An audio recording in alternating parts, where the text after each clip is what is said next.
आप देख रहे हैं 10 के दमदार ट्रेड्स। भारतीय बाजारों की मजबूत ओपनिंग देखने को मिल रही है और अब हम 18,535 के लेवल्स पर खड़े हैं। करीब करीब 22 अंक ऊपर। निफ्टी आपको दिखेगा वैसे शांत, लेकिन स्टॉक स्पेसिफिक एक्शन भरपूर है। निफ्टी बैंक हालांकि थोड़ा सा ये वॉलेटाइल है, अब 126 अंकों की गिरावट पर ट्रेड करता हुआ 42,858 के लेवल्स। लेकिन जो स्टार परफॉर्मेंस देखने को मिल रही है या फिर जो तेजी की लाइमलाइट है वो आज के दिन मिड कैप इंडेक्स पर है। एडवांस डिक्लाइन रेशियो आपकी स्क्रीन पर आ जाएगा। मिड कैप इंडेक्स 227 अंकों की बढ़त पर यहां पर लगभग 2:1 के रेशियो अब वो लगभग 2.5:1 का हो गया है। मार्केट ब्रेथ पॉजिटिव है क्योंकि मिड कैप्स की तरफ से आउट परफॉर्मेंस। और एक पॉकेट आपको दिखाते हैं, वो है रेलवे कंपनियों का। अनुज, आरवीएनएल 10% के अपर सर्किट पर। इसके अलावा हम देख रहे हैं रेलटेल में अच्छी खासी तेजी बनती हुई दिखाई दी है। और अब तक हम नॉर्मली देख रहे थे कि ये सरकारी रेल कंपनियों में तेजी। आज टीटागढ़ वैगन का अगर आप शेयर देखेंगे तो वो भी करीब करीब 5% ऊपर है। तो ये रैली दरअसल और भी इंक्लूसिव होती हुई दूसरे जो बेनिफिशियरीज हैं रेलवे से जुड़े हुए उनको भी अब रेडार पर लेकर आए। और अगर आप आवाज के साथ जुड़े हैं भाषा, पिछले कई टाइम से तो हम लगातार इन स्टॉक्स की बात भी कर रहे थे कि इनमें एक ट्रैक्शन आपको दिख रहा है, खासतौर से आरबीएनएल में। जबरदस्त आईआरएफसी की हमने चर्चा की थी उस दिन, मुझे याद अच्छे से। वहां पर एक जबरदस्त मूव आपने देखा है। ये आरबीएनएल देखिए 80 रुपये 60 पैसे इस समय रेट, क्या एक महीने में डबल हुआ है ये। आईआरएफसी हजता जिस उस दिन जब हमने डिस्कस किया था तो 27 रुपये उसका रेट था जब वो अपना आईपीओ प्राइस क्रॉस कर रहा था, आईपीओ प्राइस के बाद का हाई क्रॉस कर रहा था। अब इस समय 33 रुपये का मूव इस समय आईआरएफसी में। ये देखिए एक महीने का मूव करीब करीब 49%। अच्छा, एक चीज़ जो मार्केट आपको इंडिकेट कर रहा है कि बहुत टाइम के बाद मार्केट में अब थोड़ी सी, भले ये नियर टर्म है, 2023 से कोई लेना देना नहीं है, लेकिन just for the near term एक लीडरशिप चेंज हो रही है मार्केट में। बैंक निफ्टी अपनी लीडरशिप थोड़ी सी गंवा रहा है। आपने फ्राइडे को भी देखा होगा, बैंक निफ्टी रेड में बंद हुआ था। आज भी आप बैंक निफ्टी का इंटरडे चार्ट देखिए, ऊपर आया लेकिन ऊपर टिक नहीं पाया, ऊपर से नीचे भी आ रहा है बैंक निफ्टी वापस।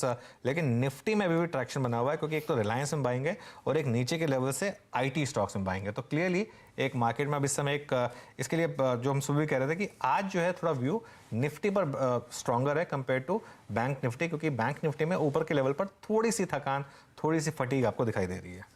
जी हाँ, तो ये फिलहाल आपके लिए अब तक का माहौल। लेकिन हमारे जानकार हमारे साथ जुड़ गए हैं। राजेश सातपुते और राजेश बहेती तो है ही, और साथ ही हम जोड़ रहे हैं आशीष चतुर्मोता और अमित सेठ को। गुड मॉर्निंग, आप सभी का स्वागत है। Ashish, interesting session. Nifty of course range bound but positive territory में ट्रेड करता हुआ। आपकी अप्रोच क्या रहेगी आशीष चतुर्मोता, और इस समय कौन सा दमदार ट्रेड आइडेंटिफाई किया है? गुड मॉर्निंग अनुज, गुड मॉर्निंग हर्षदा। तो देखिए बिल्कुल मेरे हिसाब से जो मार्केट है उसमें अगर से लार्ज कैप की बात करूं तो रिलायंस को बिल्कुल मिस नहीं करना चाहिए, क्योंकि बहुत ही बेहतरीन एक वीकली और मंथली चार्ट फ्रेम पर स्टॉक में ब्रेकआउट हुआ है। और जिस तरह का अब एक लीडरशिप रिलायंस लेता हुआ नजर आ रहा है, मुझे लगता है कि यहाँ से जो नेक्स्ट लेग ऑफ रैली बाजार में आएगी वो रिलायंस इसमें काफी बड़ा कंट्रीब्यूटर रहेगा। 2625 के स्टॉप लॉस के साथ रिलायंस में खरीदारी की सलाह हमने हमारे इन्वेस्टर्स को भी दी और मैं यही ट्रेड आपके चैनल पे भी रिकमेंड कर रहा हूँ। मेरा मानना है 2750 से लेकर 2800 तक की ट्रेजेक्ट्री रिलायंस के स्टॉक में देखने को नजर आ सकती है। तो लार्ज कैप स्पेस में रिलायंस मेरी टॉप पिक होगी। और एक स्टॉक जो मिड कैप आईटी में मुझे काफी पसंद आ रहा है वो है परसिस्टेंट में मुझे लगता है वीकली और मंथली चार्ट पर एक डबल बॉटम का ब्रेकआउट हुआ है। 3978 पर इस समय ये स्टॉक ट्रेड कर रहा है। इस पर 3930 के स्टॉप लॉस के साथ लॉन्ग पोजीशन बनानी चाहिए। 4100 के लक्ष्य मैं समझता हूं परसिस्टेंट टेक्नोलॉजीज के स्टॉक में देखने को नजर आ सकते हैं। तो रिलायंस और परसिस्टेंट ये मेरी दो टॉप पिक्स लॉन्ग साइड पर बाजार में इस समय हम रिकमेंड कर रहे हैं। Okay, persistent mid cap IT में देखिए तेजी स्टार्ट हुई है। हमने जिक्र भी किया था 3-4 स्टॉक्स का।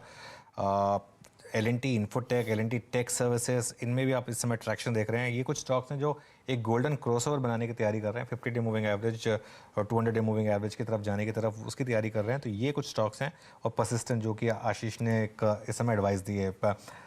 Amit, good morning. आप मार्केट को कैसे अप्रोच कर रहे हैं और आपकी 2 कन्विक्शन कॉल इस समय की? जी good morning Anuj ji, good morning Harshita ma'am, good morning everyone.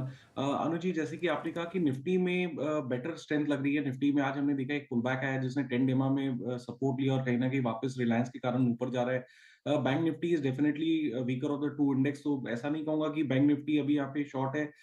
मुझे लगता है कि after such a big run up यहाँ पे कंसोलिडेशन, सम पुल बैक की जरूरत है।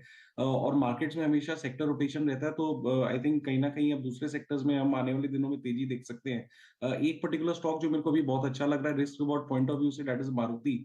मारुति में हमने एक पिछले महीने काफी एक अच्छा अपमूव देखा था, अपमूव के बाद एक पुल बैक देखा। Pull back has taken support, जहां इसका सपोर्ट एरिया अराउंड 8900 से 9000 पे एक अच्छा सपोर्ट लिया।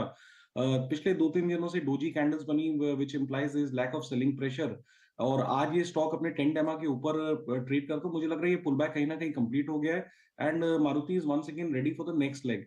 अभी 9086 का इसका प्राइस है।